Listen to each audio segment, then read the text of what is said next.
And welcome to another episode. I am your host, WIZE. I have a very special guest. He's an entrepreneur. I'll let him tell you his story when he comes on. Welcome to the show, Joseph Gerstel. Hey, Joseph, how you doing? Good. How are you, Wise? I am doing well. I am actually doing well. So, all right. So you're an entrepreneur. I was reading your story because what was it? Heather sent me the information, and it was cool. It was unique. Like you're an Orthodox Jewish man, and something about you were the only one from one of your friends who graduated from Harvard Law. Well, That's no, something big, man. I'm the only one from my high school class that went to college, period. What? Yeah, yeah. I went to very traditional schools. We had, my high school, we got up 7:30 in the morning for prayers, and we ended the day at 10 p.m. at night, and 5 to 7 in the evening was secular study. Um, we did, pretty much only basics, no physics, no biology, no chemistry, nothing like that. Wasn't even enough coursework to get a high school diploma. So, secular education, higher ed, that kind of stuff was, not encouraged very much at all. But I was, a very curious guy. And I spent a while in that kind of trajectory. It's kind of more of a rabbinic, traditional trajectory. And then at 22, I was like, it's not working for me. So I started kind of going off at night and taking coursework on the side.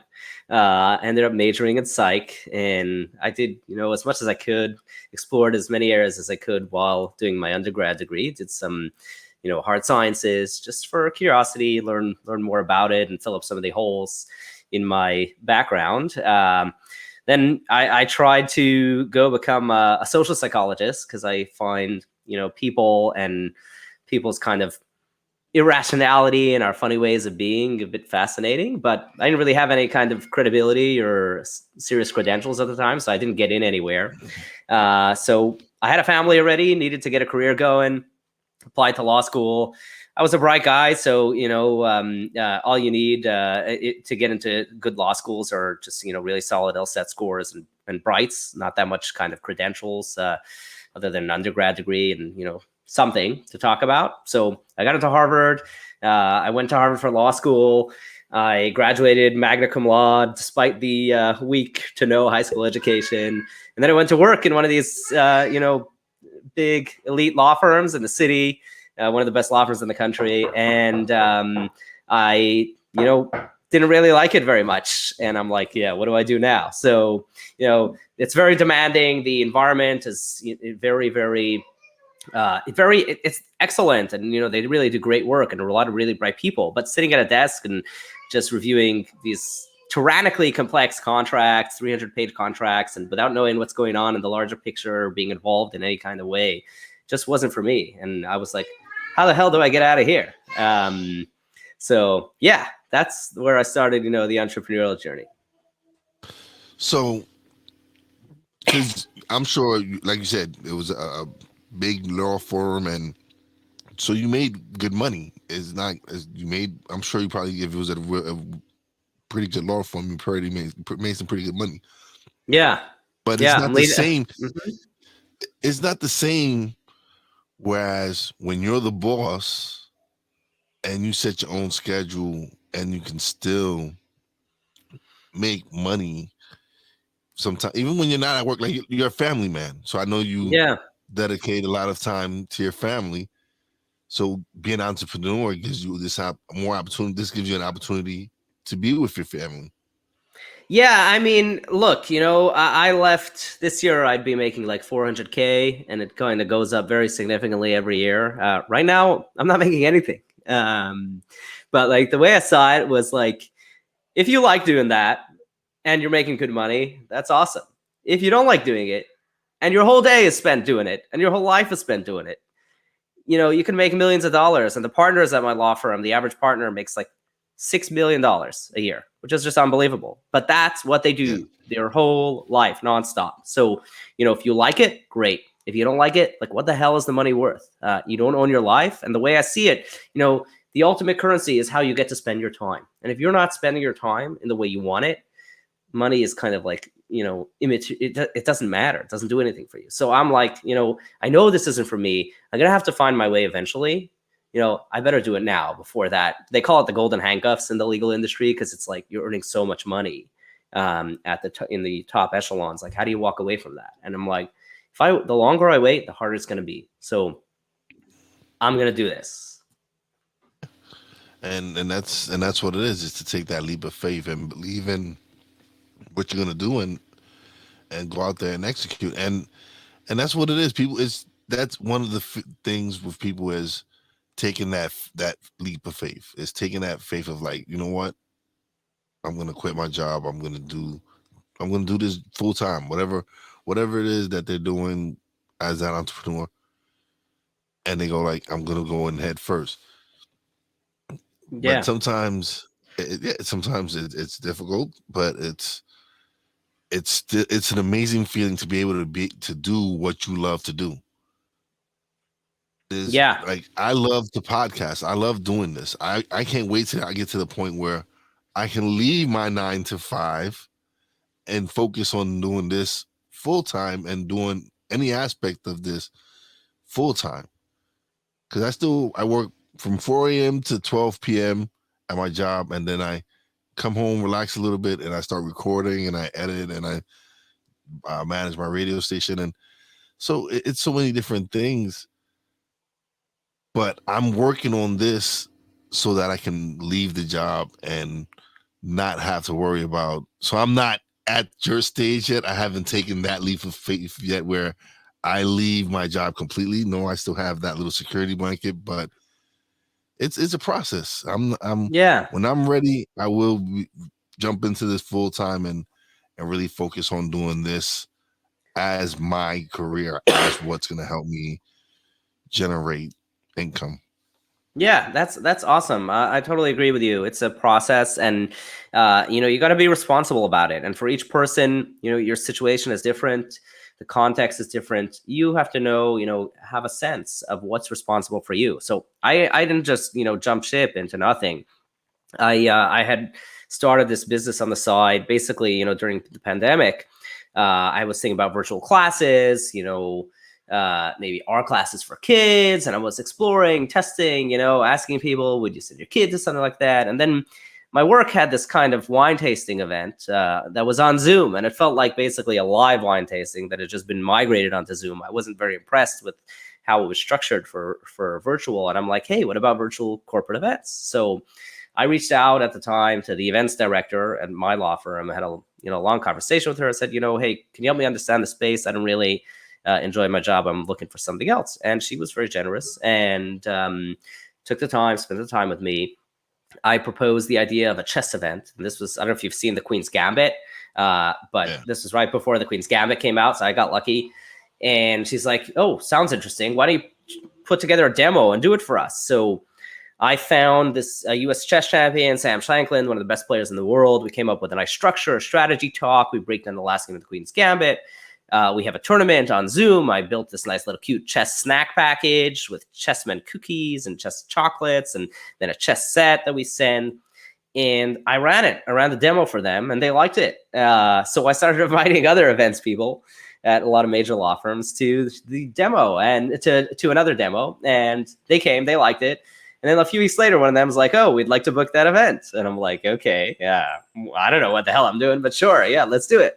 We did it. They had a blast. And then I landed some big programs for, the Boston Consulting Group and some other major companies. In Women's Month, we did something on women in chess, and I was getting some sales. So at that point, it's like, hey, look, I'm getting customers while I'm doing this on the side, very, respectable customers. I can probably turn this into something. And, if not now, when? This is more fun. I get to come up with cool concepts and get awesome talent, create fun packages. And there's kind of creativity to it, artistry to it. It's much cooler, much more enjoyable than what I was doing. So I'm like, to hell with it, I'm out here. So, that was my point for me, but it's got to be, maybe you have a family, maybe, you're not earning any income from that business yet. You want to give it a little more time. You got to do it in a sense that's in a manner that's responsible, but there is a point at which you got to pull the trigger if that's what you want to do. Yeah, no, no. Listen, people are not. It's people are not going to be successful in all their endeavors. You're gonna you have a unique niche. Like there's not a lot of people doing what you do, and for a virtual event to be the way that you're doing, especially how you say now with chess being a little bit more, people are more into chess now because of the Queen's Gambit, Hmm. so that helps. That can come at a better time. Yeah, that was just a serendipitous stroke. Yeah. So but for people, sometimes it does they don't get that break, and it's just it's for you to really do something. You have to really be dedicated at least 3 to 5 years to your business. You have to if you really want to start your business. Honestly, some people suggest that 3 to 5 years is what you should invest in, and before you really give up on what you're doing. Yeah. So Yeah. if you're ready to start a business and you feel like I'm secure enough to try this for the next 3 to 5, not, but I didn't mean try because you really have to put all your effort into it. You have to Hmm. dedicate yourself to your business like you would a 9 to 5 job. You have to set up structure for yourself where you have to set a schedule for like this is work time. This is what I have to do during this time, these hours. And you really have to set a schedule for yourself. At work, they set the schedule for you. So you're used to that structure. Now you're the boss. You have to set the schedule for yourself. Yeah. Yeah. Hmm. That's what yet one of the freedoms is that no one's setting your schedule for you. You get to decide what it is, and it's scary as hell. There are no answers. You got to come up with the answers, and it's a real process learning to do that and sit with that. And oftentimes there's many directions, and which direction do you take? I don't know. Do this one, they all seem awesome, or they all seem challenging, whatever it is. But like, you got to make those choices, and that's with the freedom comes the responsibility. Definitely. So what's the name of your company? Get some class. Get some class. So is the chess is the only thing you offering, or eventually you're gonna offer different type of packages or Now different themes? we got like You have different 15, themes. 15 standing programs or so, and then a whole bunch of custom stuff that we do. We have, I think my favorite option is something I call wine, dine, and rhyme. And basically, what that is, it's a steak cooking event where we actually ship UPS and these foam containers with ice packs and dry ice, the whole 9 yards. A 24-ounce cowboy steak, fingerling potatoes, herbs, pepper grinder, salt. If you want an apple crisp for dessert, we'll ship you that to bake for dessert. And then we send like a red wine for the steak. We could send the dessert wine. We cook together, we taste the wine together, and then when we're done, I bring on a freestyle rapper to do interactive improvised rap. But like, I get the top talent in terms of freestyle rap. Like, these guys, they get like $1,000 for half an hour. They're Yeah. really good, and so it's like you know a ton of fun. That's my favorite event. But that's a really very, very compelling experience. So that's awesome. So you off so so you have that one with the wine, dine, and rhyme. That's dope. Um, what else do you Yeah. have? You have different packages. I'm sure there's many different other ones that are entertaining as well. Yeah, we got a salsa dance party. That's a mixture of cocktails like mixology and learning some salsa dance routines for the world salsa champion. So we'll make a pina colada, learn a dance routine, make another drink, margarita, Gibson, Wow. whatever it is, and then learn another little dance routine, have a dance off depending how people are feeling. Yo, that is dope. Doing that concept right there, and it makes business meetings or whatever business get together so much more enjoyable. You get to because of course now with the pandemic, the way everything is, you get to really interact more now doing these calls and have a good time and feel that you're a part of something. That is Yeah. really dope, man. Yeah, I mean, pretty much people are sitting in their homes all over the place, working continuously without being next to their colleagues. So, you would have had a happy hour in a bar, You got to do that now some other way. And to some extent, it's actually much more important now because you don't see your colleagues in the office. So like, when are you seeing them? When are you interacting? When are you laughing together? When are you building friendships? So you got to think about this in a lot of ways if you're a big company. But this is kind of one thing that people do, is have these fun times together on Zoom, but like in cool ways. And you can do a lot of cool things because you have this, such a reach. So like, for example, we have an event called Magical Drinks, right? And what that is it's a beer tasting, or you can have wine or cocktails, whatever, combined with a drinks themed illusionist show by an America's Got Talent illusionist named Dom Chambers. And he's out in Australia. So it's like 7, 8 in the morning for him when we run it, usually in the US. But like, it doesn't matter where people are. I can find the perfect talent that fits right into the event, slot them right in. And it's a blast. So it's very empowering, but you do got to be thoughtful about keeping people together and engaged and having fun and laughing. Yeah, definitely. No, that definitely sounds like it's a lot of fun, but a lot of, you have to really make sure you keep everyone entertained, where they want to stay on the mind. They don't want to leave the screen for anything. They want to make sure they stay here and enjoy the whole thing. So that's wow. That's like boom. I've like just hearing the concept now, like damn, somebody should have thought about. And you did think about it. That's a great. That is an awesome thing, bro. Like, Thank you. I see why Heather connected us, because that concept is dope. Like, you've really brought job. You've been able to bring people who work together back together in a way they get to have a build a positive rapport with, where they're not focusing on work, where it's more entertaining, more enlightening, and they're getting to build something, and that's awesome. Yeah, it's a lot of fun, and finding cool people to kind of run these things and focusing on different areas has been very, very cool. We have this actually. Where are you? Are you in Brooklyn, Wise? No, I'm originally from Brooklyn, but I live in Pennsylvania now. Okay. So we have a paint night concept. You've heard of a paint night, where you go out and you paint something, Yeah. and We so sip. It's a sip and paint. Paint and thing, sip, yeah. So we have a paint night concept, but I like to do everything, a cut above with class. I found this unbelievable artist. She's an environmental artist, and her name is Nikolina Kovalenko. She goes all over the world and observes environments in person, environments that are threatened. So like right now she's painting a series. It's called Utopian Reefscapes, and it focuses on coral reefs. And she goes scuba diving. She's been to the Caribbean. She's been to Egypt. She takes pictures. She observes them.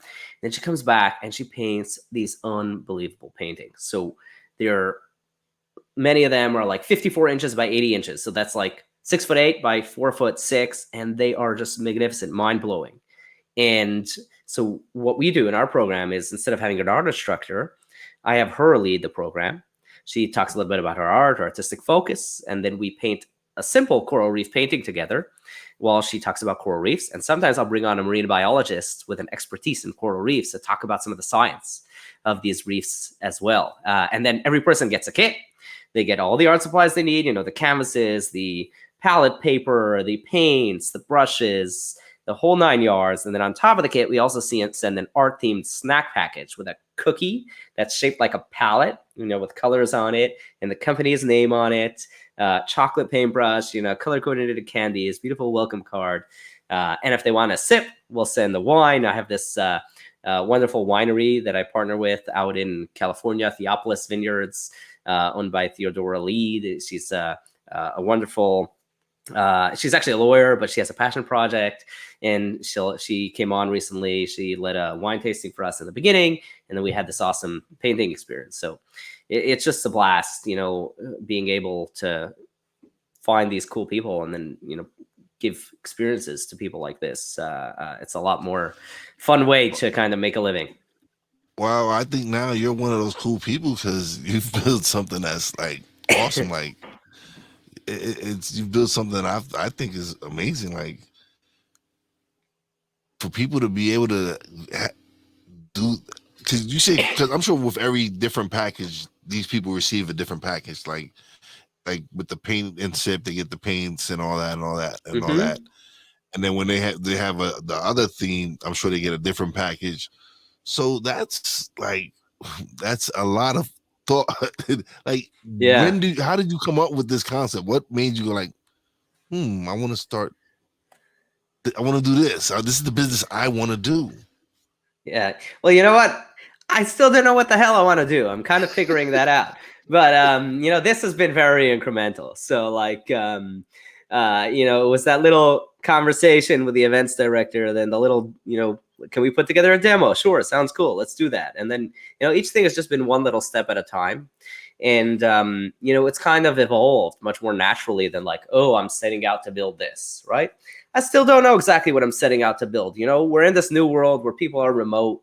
They're working all over the place. Companies aren't going back to the way they were, at least most companies. It's going to be some kind of new,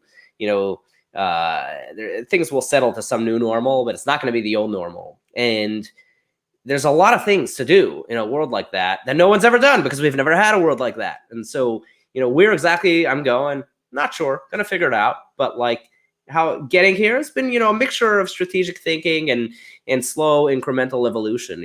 It's not very hard to kind of say something like this. Boom, I'm going there. Like, oh, it's kind of new. How do you know where you're going? No, you're absolutely right. Because even with my transformation from what I started doing, just started a podcast, and then evolved into, hey, I want to start a production company. Okay, let's Mm-hmm. start one. Hey, I want to launch an internet radio station. Okay, let's do this. And Yeah. it's just been like, okay, we've just been doing, and like I said, I don't come from a background of any of this. I'm not. I didn't come in from. I'm a table games dealer at a casino. Oh wow. I can count. I can deal cards for you. I can deal craps, We and have I can a deal we have a roulette and all casino that. night. We have a casino night, Wise. Well, if you ever need a dealer, I'm available. Yeah, believe it or not, some of these table game purveyors that would bring tables to places, they've gone online, they've set themselves up in warehouses, other places. They have these overhead cameras and they have overlays on their tables, and they'll put, boom, switch up the table. Now it's a craps table, now it's a roulette table, now it's a poker table, now it's a blackjack table, and they have Yeah. live dealers. They've worked out a system to do it online. Yeah, And it's like, amazing. It's amazing with because even with me, as far as what I'm doing, it's like been crazy. I've just been chilling and developing and growing, and the more I've invested in myself, it's really been taking off. yeah, yeah. It's really, you can think to yourself like, ooh, how do I get properly trained to do this? Or how do I do this? You kind of just, you go ahead, you do it, and you learn step by step. How do I do this? YouTube video, whatever. And then you try, you get better, you get better, you get better. And then you just do. Yeah, I am. I don't know what happened. The broadcast wasn't recording. It was recording, and then now it wasn't recording. So we just missed a lot of great content. Oh, so you mean we don't get the content till here? Oh man, yeah, this is horrible. Like this was some great content, man. Let's do it again, Wise. Let's just do it again. All right. Okay, I'm down. I'm down. We can do this again. So, So welcome to now, the show. yeah. Mhm. Welcome to the show, Joseph Gerstel. What's going on, Joseph, man? Yes. I Hey, how feel are like a you? complete noob right now, but we'll get into that story. But let's get into what you do. My man Joseph here has an amazing program out there. It's Get Some Class, and it to me is one of the dopest things I've heard. So I'm gonna let Joseph get into it and tell you what he is doing right now. What's going on, Joseph? Yeah, sure. So, yeah, first where I came from, I was actually a practicing lawyer in an elite Manhattan law firm until March of this year. I went to Harvard for law school. That was quite an experience. But once I started practicing law, I was like, what the hell am I doing? I don't like this. So, we were reviewing documents on these, billion-dollar transactions as a routine basis. These major mergers between CVS and Aetna. Those are the kinds of things we worked on. But like, my job working on it is basically looking through some tax provisions and super complicated document, and figuring out what needs to change, how to change the words, and negotiate over tiny little kind of tweaks to a major document, having no perspective on what's going on, no strategic involvement, no decision making, no creativity really valued there. And it was like, I didn't like it. So I was like, get me out of here. But I had a family. I was earning good money. These big law is what they call it. They pay really, really well. And I needed to find a way out. So COVID came along, and this one person's disruption is another person's opportunity. Things were all over the place. I started thinking, what can I do in the virtual world? Maybe virtual art classes for kids, or I started thinking about it, exploring it, asking people, would you send your kids to something like this? And then I had we had these virtual social events at work. We had a wine tasting, we had some other stuff, and I'm like, hey, what about virtual corporate events? So I reached out to the events director at my law firm. I had a long convo with her. She was very generous. And then I proposed the idea of a chess event. And this was right before the Queen's Gambit came out. So very serendipitous there. She's like, sure, sounds cool. Why don't you put it together and do a demo? So I'm like, okay, what the hell do I need to do now? And Googling all over the internet. I found an awesome chess player, but not number 1, 2, or 3. But in chess, you can get pretty high without getting too super expensive. And this guy's a U.S. chess champion. Sam Shanklin just won the Prague Masters tournament. We came up with a structure, strategy talk, tournament live on Zoom, using a chess website and we came up with a chess package with a chess set, chess themed snacks, chess chocolates, chessman cookies. And we did the demo and they liked it. So it was like, what the hell? Okay, I'm going to invite other events people to a demo and do it. So we did that. And then a couple weeks later, one of them, major law firm, wanted to book it. So I'm like, okay, fine, sure. We ran it. They had a lot of fun.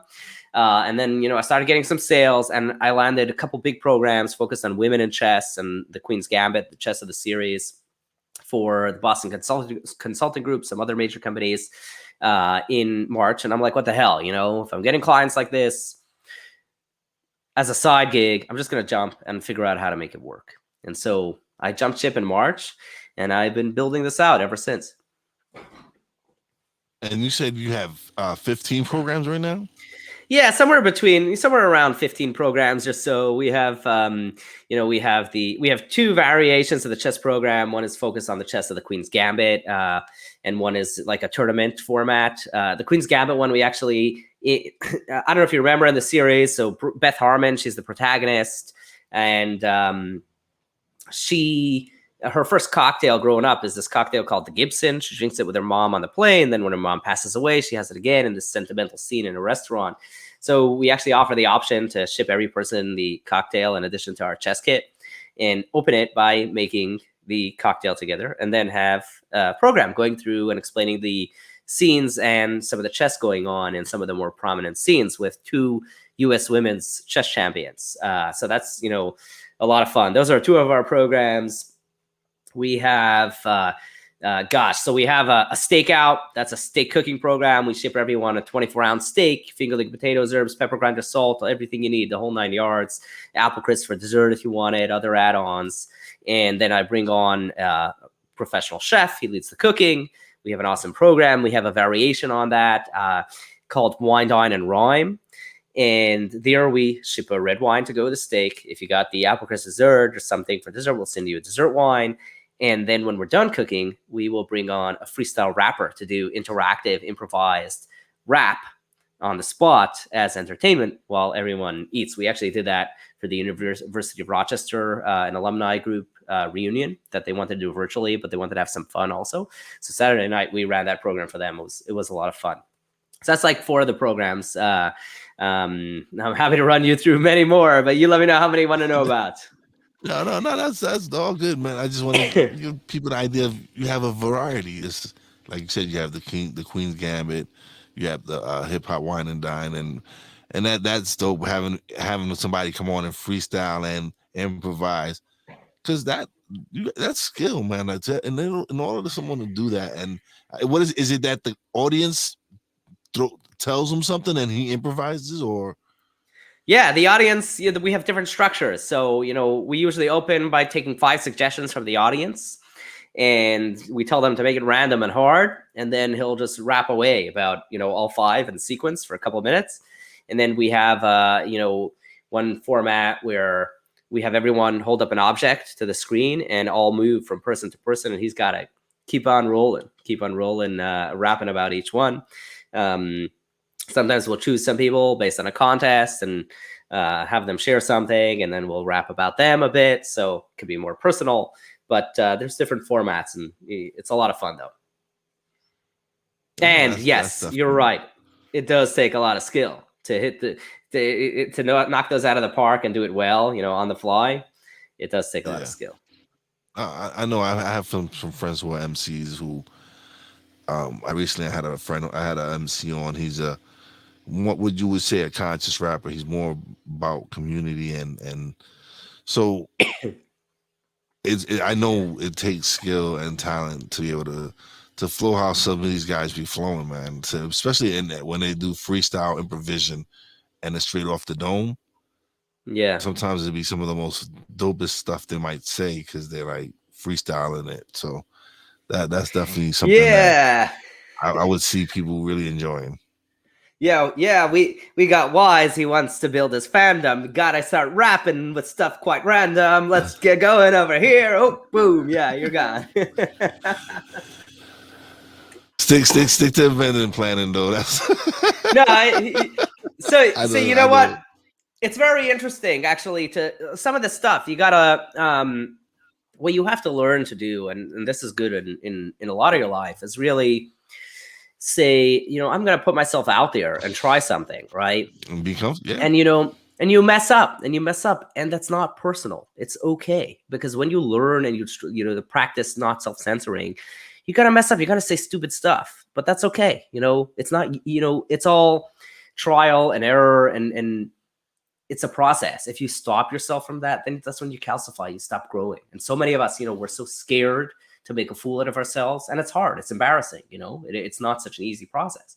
But if you don't let that go and start as much as you can putting yourself out there, you don't get better, and you don't find the people that will celebrate you and the ways in which you kind of are really strong. So that's part of what I'm doing. I didn't have that much opportunity for creative self-exploration, and some people go their whole lives without ever doing it. So I'm in my 30s now, but like, what the hell? So yeah, I'm going to do it now. And now I have this business, and it allows me opportunities to try this, try that. Let me see what's working. Let me see what talks to me. It's not just about building a successful business that makes a lot of money. It's about, hey, what do I want? What's fun for me? Where are my talents? What can I do? Let me try this. Let me try that.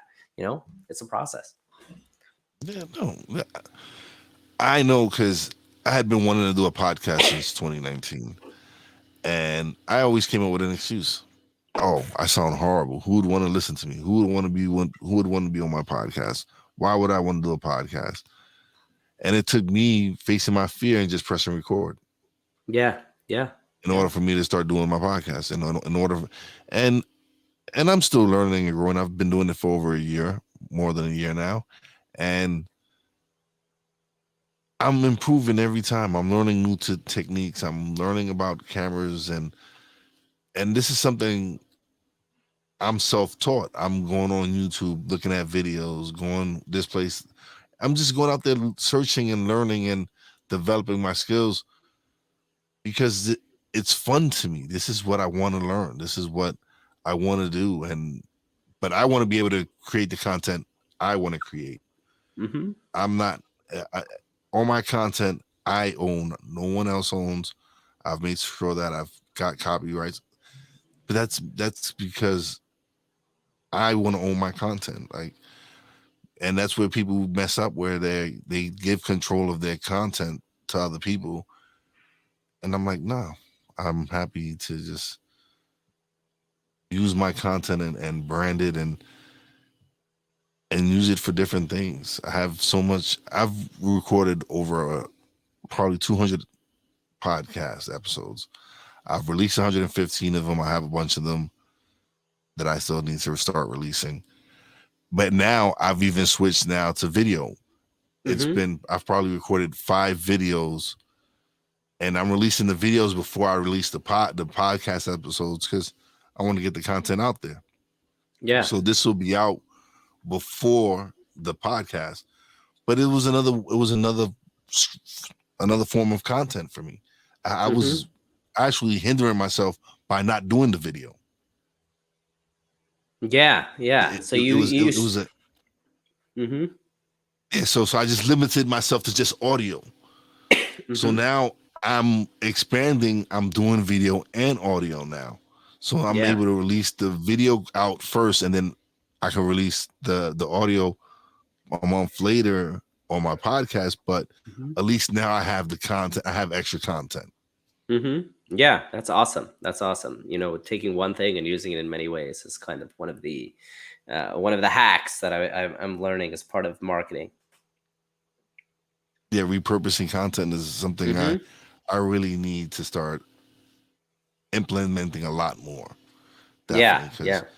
I have so much. But now, like I said, by me doing the video, I've expanded now my content now because now it's not just the audio, and now Mm-hmm. people get to see my guests and see who's on the show, and it's cool. So I should have been doing it from the beginning, but little I was a little nervous. I didn't have the setup that I was doing now. I've learned OBS and other video stuff, and so I felt, hey, I got the background, I got the stuff working. Now's the time. If not Yeah. now, when? Exactly. If not now, when? You know what? I think it's very common when you're doing an entrepreneurial project to have a realization, like some point down the line, that like, oh, there's something simple you can do that'll kind of really help your efforts, and you're like, hey, why the hell haven't I been doing it till now? And it's just part and parcel of the process. You're just going to have some realizations over time. I had, after our events, like, I didn't have any follow-up system, and I had, because I send everyone packages, I have everybody's emails, right? And then I'm like, one time, I'm like, what the hell am I doing? Why don't I send all these people an email, say, thank you so much for attending. If you'd like to learn more about our programs, subscribe to our list, right? I have an opportunity to start, to take these people and add them to our subscriber channel, our subscriber list, not so they'll learn about our programs, and maybe there's, relative or a friend becomes a customer. I don't know. Or maybe they participate in a program that we build for individuals. And I'm like, why the hell wasn't I doing this for 6 months? But like, sometimes you have the realization over time because it just clicks, and that's okay. And it's just part of the process. It's better that you had the Oh realization when yeah, you did than 6 months later, right? you're absolutely right. It's me. That's something I need to really start doing is because I have a website for the podcast, Mm-hmm. and people I have an email list that I have been neglecting. You're absolutely right. I really need to get on the email, sending people emails. Hey, my latest episode is out because they're probably not looking or paying.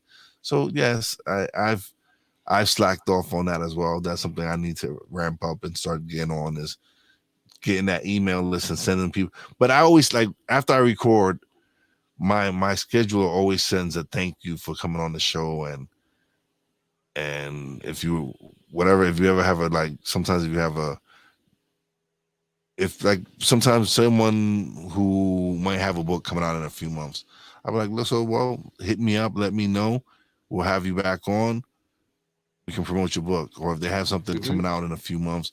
So I always welcome people back, especially if they have something else they want to promote or because it's about supporting people. It's about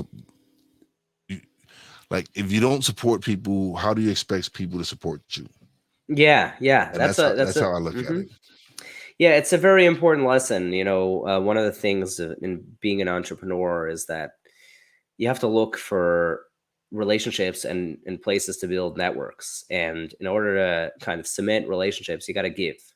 So, whether it's liking and engaging with people's stuff, or finding other ways to make useful connections for them, introductions, or other ways of being, graciously supportive, even if there's nothing clearly in it for you, it's just a positive thing to do, and you got to do it. It builds relationships. It's also good, if you do it genuinely. It's good for your heart, and it's good for your Yeah. experience to kind of help people out. But yeah, relationships, and helping other people, supporting them, is just comes back around, right? Yeah.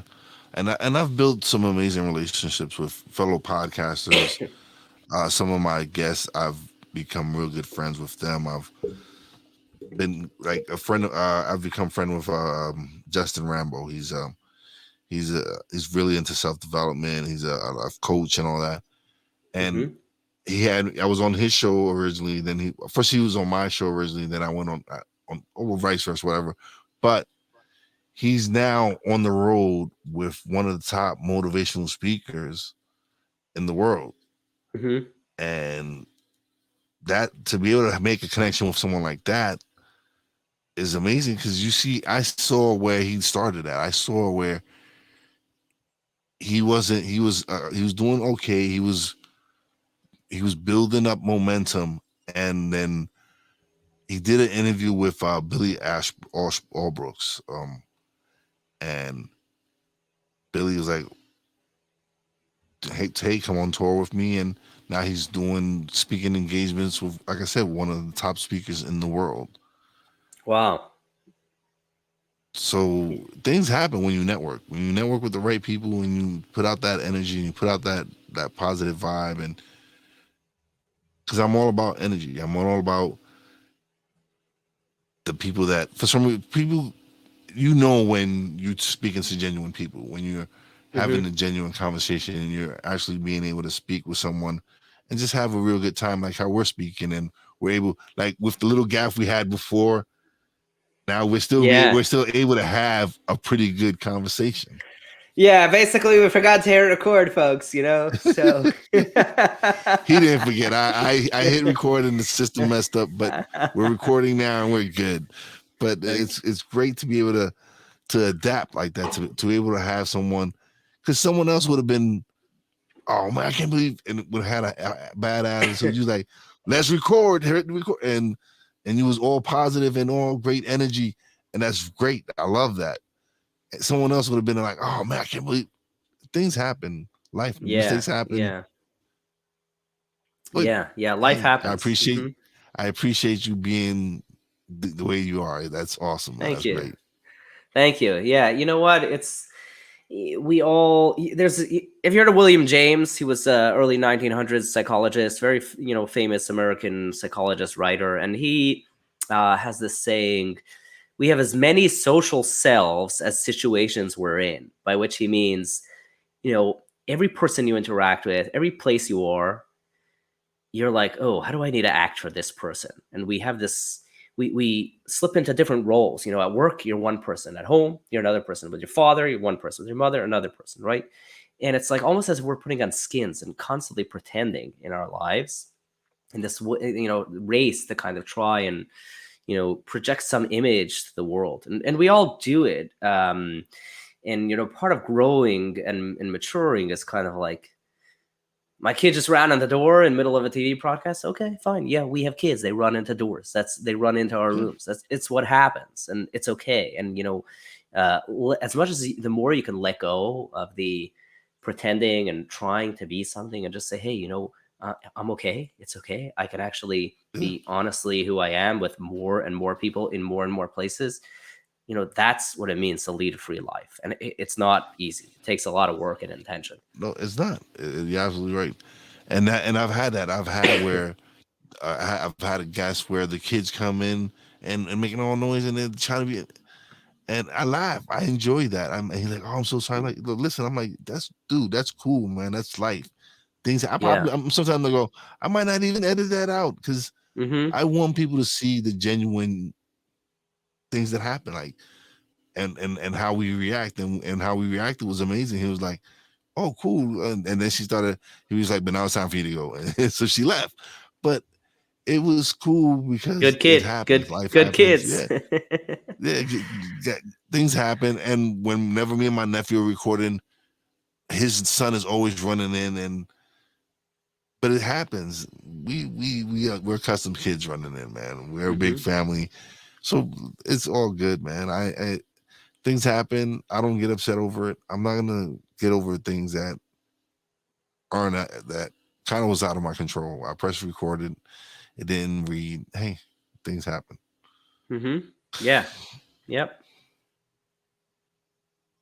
But it's great. This has been great. The first conversation, it was amazing because I actually got to learn a little bit before about the business beforehand. So now doing this part is kind of easy. Now doing the second part two take of it, it's easier now because at least I have an idea of what you were doing, how you because but I honestly it's sometimes I just go off of instinct. Sometimes when somebody reaches out to me like, hey, I think, and I'm like, I got a good feeling, and I respond, and not and it just end up being a good conversation. I've had that here. This has been a great conversation. You've been delightful. You've been fun. It's been great talking to you, man. This is, and then Thank learning you. about how, and then you learning about yourself, and you taking that leap of faith and jumping into entrepreneurship full head of steam and trying to build something that's different and unique, which it is. And then, like you said, now with the climate the way it is when are we gonna really go back to normal? Nothing's gonna be Yeah. back No. to normal. So you've built New normal. something, yeah, you've built something very unique and different that I think is gonna be very successful. Thank you. Thank you. From your mouth to God's ears, right? Yeah, man, definitely. But Yeah. yeah, So but I see you have the drive, so I don't see why not. You've coming up yeah. with new concepts. It's not like you've been stuck on one night. No, it's for honestly. Had I not started my podcast, I don't know if I would have got my creative juices flowing. Because once I Yeah. press record, that's when I really started getting more like, okay, I want to do this. I have this Hmm. idea for this, and that's when things really just like a damned open. And I'm not saying that I wasn't creative, but it was just not something I focused on. It was more. Yeah. I'm a big sports guy. In high school, I played baseball and football, and I was more into sports than into gaming, and all that. But being able to be creative and build something different from what I was accustomed to and stepping out of my comfort zone to do this because like I said, I've never been a radio personality. I've never done TV. But once I hit that mic, who knew I had a voice? Who knew I could do this and have fun and build a little nice following, and it's growing, and we see where we take it. Yeah. Yeah. Everyone's got a voice, and when start putting out the energy out there, it's a learning process. It's kind of it's almost a self creation process, but it's also a learning process. You learn, what is interesting for you, what do you do well, what are you going to try now, what works, what doesn't, and before you put that energy out there, you don't start getting the feedback. It's almost as if you're kind of, self exploration is you're in this room, this quasi dark room or like gray room, and you got to start throwing balls off the walls to figure out, where's the walls, what are they made of, can I push them, can I Yeah. open holes in this wall, can I build a door, fine, build another little thing over here. And it's a process. And even if something fails, you learn a lot along the way. And there are some entrepreneurs, they fail 5 times and boom, the sixth time, they hit it out of the park. Because those failure and success, it's an easy word, right? Oh, this It's a business fine did line. really No, well. it's a fine line. Like it's a It fine line Yeah. between failure and success. It Right. is. And It really failure is is. not failure, right? As long as if you're learning from No. failure, right? It's Hmm. not, as long as you're learning and It's growing and getting information, it's an yeah. attempt. And so, like, Now, if you're keep failing and keep with the same mistakes, then you're not growing and developing. yeah, But if you yeah, take and learn from the mistakes and implement that. Like, okay, I did this, I did X, Y, and Z. Let's not do X, Y, and Z now. Let's do it this way. And Yeah, then let's try so ABC, you, right? yeah, You know, ABC don't yes. work. You got a DEF, and once you run out of English alphabet letters, you try the Russian Cyrillic letters. but Joseph, it's been great having you on, brothers. Thank you. You are amazing. But now it's time for you to plug away and let them know where exactly they can find your site and everything. Yeah, sure. So we're at getsomeclass.com. Get some class. 3 words, getsomeclass.com. We're on Instagram at Get Some Class Now. We're just starting to build our presence there. We're on Facebook at Get Some Class, also just starting there, figuring out how to do social media properly. But the website is where we have the most information available. We're building lots of new stuff, and it's going to be changing radically as we optimize, as we become more professional over time, and put out some really cool creative stuff. So hop onto the website, check us out if it's relevant. Subscribe to our email list. You can email me, Joseph at getsomeclass.com, with any questions, or or just hop onto our mailing list, and we'll keep you informed. Been a pleasure, Right. Wise. Thank you. Thank you so much. Appreciate you. I appreciate you being on, man. This was great. And again, thank you for being the class act that you are. I Thank appreciate you. it. I made a mistake before, but this man, like I said, it's been a class act. He was like, Wise, hit record. Let's do this. And that was amazing. And I appreciate that, brother. Thank you. Thank you. I appreciate you very much, man. That was to me, that was an amazing thing. Anytime, you're welcome. Anytime, you're welcome. Thank you. Anytime, brother. And we can definitely chat again, because you're an amazing guy and I appreciate it. So now it is time for me to do my shout outs before we head out. Big shout out to my Real Wise family, Poppy J, Brandy J, love you guys. Big shout out to the wife, Fina, love you, baby. Appreciate you. Appreciate everything you do for me. Go and Fina. As always, a big and as always, a big shout out to all the essential workers out there. God bless y'all. Be safe. You know how your boy Wise does it. Peace out.